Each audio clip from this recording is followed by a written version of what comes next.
Episode of our accounting teaching. उसमें आज हम पढ़ेंगे अकाउंटिंग इक्वेशंस।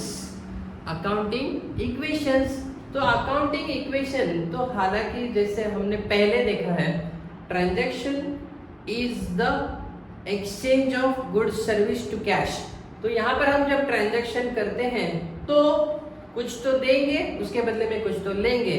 तो हमारा देना जितने रुपए का है उतने ही रुपए का हम तो चीज लेंगे। It's value for money, it's value for money. हम अगर 10 रुपए दे रहे हैं तो 10 रुपए की कोई चीज लेंगे।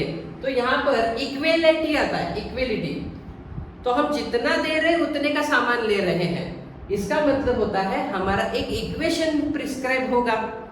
वो इक्वेशन होगा कि जिसमें हमारे पास से कुछ तो जा रहा है लेकिन उतने ही रुपए का कुछ तो सामान या सर्विस हमारे पास आ रहा है।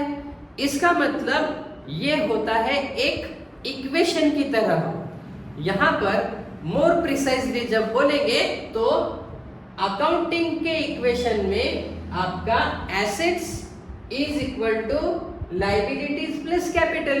कैपिटल मीन्स ओनर ने खुद से डाले हुए पैसे, लायबिलिटीज मीन्स बिजनेस ने किसी और के देने वाले पैसे। तो यहाँ पर बिजनेस में जो भी संपत्ति एसेट्स हैं इसका मेल ये दोनों का टोटल होता है। इसको ही बोला जाता है अकाउंटिंग इक्वेशंस। तो उसको समझने के लिए हम एक 5 मिनट देंगे खाली। वो क्या है accounting equations? Look friends, mister Rahul started business with cash ₹50,000। तो हमारा बेसिक अकाउंटिंग इक्वेशन क्या है? Assets is equal to capital plus liability. तो उसने बिजनेस में क्या लाया है? उसने बिजनेस में लाए हैं cash. So cash comes in the business, so cash belongs from the asset. Cash आपका संपत्ति है। फिर ये कैश राहुल जो बंदा है उसने कैपिटल दिया है तो वो होगा उसका कैपिटल। तो 50,000 इज इक्वल टू 50,000। लायबिलिटीज में उसने कर्जा लिया क्या? उसके सिर पर कोई कर्जा आया क्या? नहीं। तो ये होता है अकाउंटिंग इक्वेशन। बिजनेस में 50,000 आए मालिक के, तो ये मालिक का पैसा 50,000, बिजनेस का कैश आया 50,000। तो ये दोनों हो गए इक्वल। तो नेक्स्ट जो आएगा, mister Rahul purchased a machine from HP and company on credit. तो ये सबसे बड़ी बात है, ऑन क्रेडिट। इसका मतलब आपने पैसे तो नहीं दिए लेकिन मशीन तो लाया है। कितने रुपीस का? 10,000 रुपए का मशीन लाया है लेकिन पैसे तो नहीं दिए हैं। तो मशीन लाना ये हो गया आपका, machine comes from your asset. और आपने पहले, इसके पहले जो बिजनेस स्टार्ट करते वक्त जो 50,000 रुपए इन्वॉल्व किए थे वो भी आपका एसेट था। तो फिर आपके पास कुल मिलाकर एसेट कितना हो गया? पिछले वाले सम का 50,000 कैश, 10,000 का मशीन। तो आपके पूरे बिजनेस में कितने रुपए का प्रॉपर्टी आया है? It came of 60,000, 50 of earlier and 10 of machine. तो ऐसे कुल मिलाकर आपके पास 60,000 का एसेट हुआ है। उसमें से तो 50,000 आपके खुद के कैपिटल के हैं। Look here, this is your capital amount 50,000। अभी आपने हाल फिलहाल क्या किया है?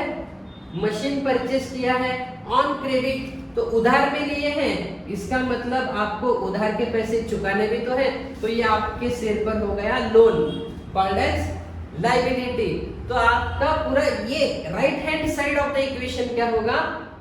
Capital plus creditors is the liability. तो आपको मशीन के 10,000 चुकाने भी तो है। तो ये होगा 60,000 is equal to 60,000। LHS is equal to RHS। समझा ब्रो? तो ये होगा आपका Rahul purchase machine on credit. तो इसको ही कंटिन्यू करते हैं for going the third part. Rahul purchased goods of ₹20,000।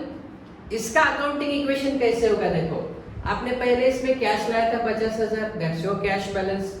Machine लाया था 10,000 का। अभी आपने क्या किया है? गुड्स लिए हैं 10,000 के। अगर आपने 10,000 का माल लिया है, गुड्स लिया है, so that part is of your asset. तो आपके पास 20,000 के माल गुड्स आए हैं तो आपका प्रॉपर्टी 20,000 से बढ़ेगा। कैसे बढ़ेगा?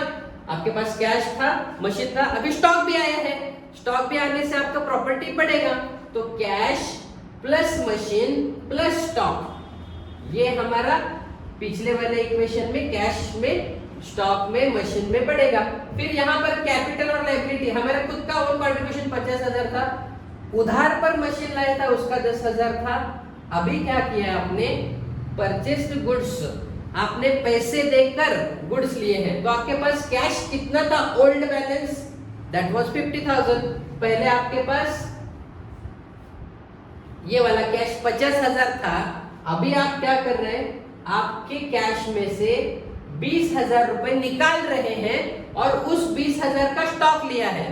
तो होगा क्या यहाँ पर? देखो आपका कैश बैलेंस 20,000 से कम होगा क्योंकि 20,000 आपने दे दिए हैं गुड्स लाने के लिए, तो पैसे गए और उसके बदले में आपको गुड्स मिले हैं, तो गुड्स का बैलेंस ऐड हो गया। देखो स्टॉक 0 का 20 हुआ और कैश क्या हुआ है आपका? 50,000 में से 20,000 निकल गए, तो अभी न्यू बैलेंस कितना है कैश का? 30,000। आपके पास 10,000 का मशीन ऐसे है, उसको हमने टच नहीं किया है, वो तो मशीन एज इट इज है। ये 20,000 का आपका नया हुआ माल, तो अभी ये लेफ्ट हैंड साइड में 60,000 हुआ है। इस वाले साइड को आपने कुछ हाथ नहीं लगाया है, मालिक के पैसे ऐसे ही है, प्लस आपके सिर पर जो लोन था, मशीन हमने जो उधार पर लिया था उसके पैसे नहीं दिए हैं, तो ये अनटच्ड है, तो ये एज इट इज रहेगा। तो ये हो गया आपका 60,000 इज इक्वल टू 60,000। तो यहाँ पर आपको एग्जाम में, आपके जो भी ग्रेड एग्जाम है उसमें आपको एक ऐसा क्वेश्चन आता है, solve the accounting equation of the following transactions. तो यहाँ पर ट्रांजैक्शंस क्या है? देखो, mister Rohit Sharma started business with cash 50,000, purchase goods from Dhoni credit 10,000, sold goods to Virat on credit 20,000, received dividend and paid advertisement. तो सब ऐसे ही करना है। उसका आंसर का स्ट्रक्चर कैसे होता है देखिए, I will show you. Transaction asset is equal to liabilities plus capital. तो यहाँ पर अब जब हमने बिजनेस स्टार्ट किया है तो हमको ये मानकर चलना है कि वी आर रोहित शर्मा, हम सब रोहित शर्मा है, हमने बिजनेस स्टार्ट किया है, तो होगा ये 50,000 का हमारा कैश इंट्रोड्यूस हुआ है। तो ये हमारा कैश मींस मालिक के पैसे को हम कैपिटल बोलते हैं। फिर purchased goods from Dhoni 10,000 on credit, हमने उधार में माल लाया है, तो हमारा प्रॉपर्टी 10,000 से बढ़ेगा, ये होगा 60,000 का। लेकिन आप जब उधार में माल ला रहे हैं तो आपको जो पैसे देना है वो भी बढ़ेगा, तो कितना होगा आपका? 50 प्लस 10 60 होगा। तो यहाँ पर देखो 50 प्लस 10 इज इक्वल टू 60। तो हर बारी आपको ये देखना है vertical total and horizontal total both must be same, इसको ही अकाउंटिंग इक्वेशन कहलाएगा। फिर नेक्स्ट क्या हुआ है? Sold goods to Virat on credit, तो हमने हमारा 20,000 का माल दे दिया विराट को, तो हमारा माल गया, तो it's going to reduce your assets, it's going to reduce your asset, तो आपके प्रॉपर्टी कम होंगे, इसलिए माइनस किया है। तो यहाँ पर माइनस तो किया है, लेकिन ये प्लस 20,000 क्यों किया है? क्योंकि हमने ये माल उधार में बेचा है, तो बस उसके पास से पैसे आने भी तो है बाद में, तो जो भी पैसे हमको आने वाले हैं जिस भी इंसान से, उसको हमने डेटर्स बोला है। उसको क्या बोलना है? Debtors. And debtors is a part of your asset, तो उसके पास से पैसे आना है बोले तो वो भी आपका संपत्ति है, तो ये 20,000 उसके वसूल करने के बढ़ गए हैं, दैट्स ऑफ डेटर्स। तो ये क्या होगा? 60 माइनस 20 प्लस 20, ये साइड को हमने टच नहीं किया। फिर नेक्स्ट आएगा रिसीव्ड डिविडेंड, तो आपको शेयर मार्केट में इन्वेस्ट करने के बाद जो भी आपको शेयर मार्केट से मिलते हैं डिविडेंड वाले पैसे, ये होंगे ऐड, आपका इनकम है तो आपका प्रॉपर्टी बढ़ेगा, 500 रुपए मिल रहे हैं ना, तो पैसे बढ़ेंगे, that will be added in your assets. And तो जो भी पैसे बढ़ेंगे तो बढ़ने वाला पैसा किसका है? मालिक का है, मालिक के पैसे को नाम दिया कैपिटल, तो ये डिविडेंड वाले 500 रुपए मालिक का कंट्रीब्यूशन बढ़ाएंगे, इसीलिए कैपिटल बढ़ेगा। Because of profit capital is increase and because of loss and expenses capital will be decrease. तो आगे वाला ट्रांजेक्शन देखेंगे, पेड फॉर एडवर्टीजमेंट, हमने खर्चा किया है, बिजनेस एक्सपेंसेस। अगर हम खर्चा करते हैं तो हमारा एसेट कैश बैलेंस कम होगा, इसलिए -500 होगा।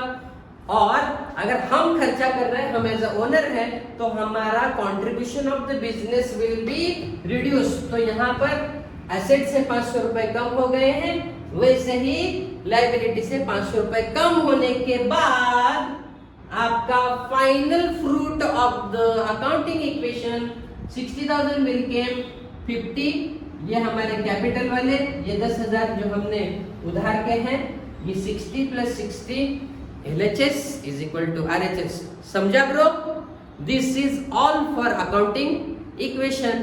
Thank you for watching and please subscribe the channel, it's free guys, don't hesitate, just subscribe का बटन हिट करो। Thank you.